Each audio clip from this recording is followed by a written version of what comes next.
মা, ঘুম থেকে ওঠার সময় হলো? মা, আমি তো তাও সকাল 6টার সময় উঠলাম। আপনার ছেলে কখন উঠবে সেটাই তো কোনো ঠিক নেই।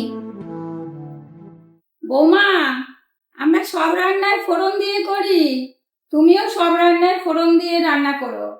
মা, আমাদের তো কেউ ফোড়ন দেয় না। আমি যেভাবে করি আজকে করি।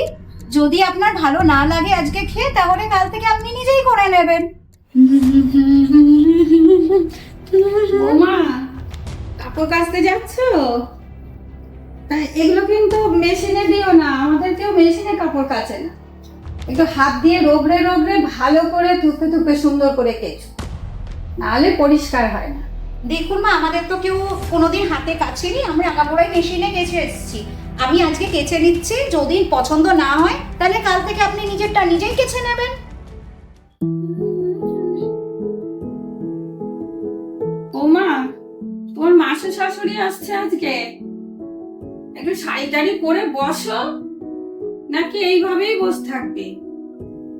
মা, আমি অলরেডি অফিসের কাজে বসে গেছি। আর দ্বিতীয়ত মাসি শাশুড়ি আসছে খুব ভালো কথা, কিন্তু তার জন্য এই গরমে আমি নতুন করে ওই শাড়ি পরে আলাদা করে ঘর হয়ে দাঁড়াতে পারবো না এই মুহূর্তে। আমার কাজও চলছে। তুমি প্লিজ একটু ম্যানেজ করে নাও, আমার দ্বারা সম্ভব না, সরি।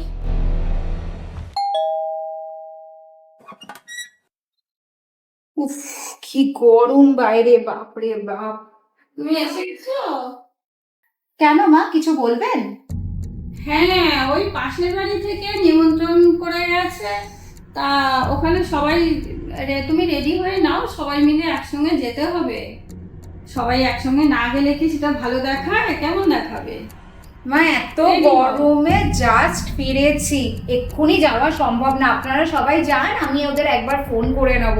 এই মারাত্মক গরমে ট্রাম বাস ঠেঙিয়ে এসে আমার শরীর আর দিচ্ছে না। আপনারা চলে যান, আমি ম্যানেজ করে নেব। আমার পক্ষে এখন যাওয়া সম্ভব না, সরি।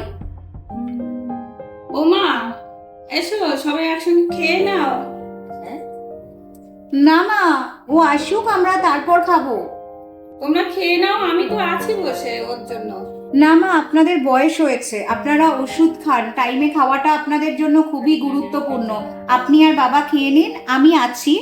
আমি ওর জন্য অপেক্ষা করছি, ও এলে আমরা একসাথে খেয়ে শুয়ে পড়বো। কোনো চিন্তা নেই, আপনি খেয়ে বাবার সাথে শুয়ে পড়ো।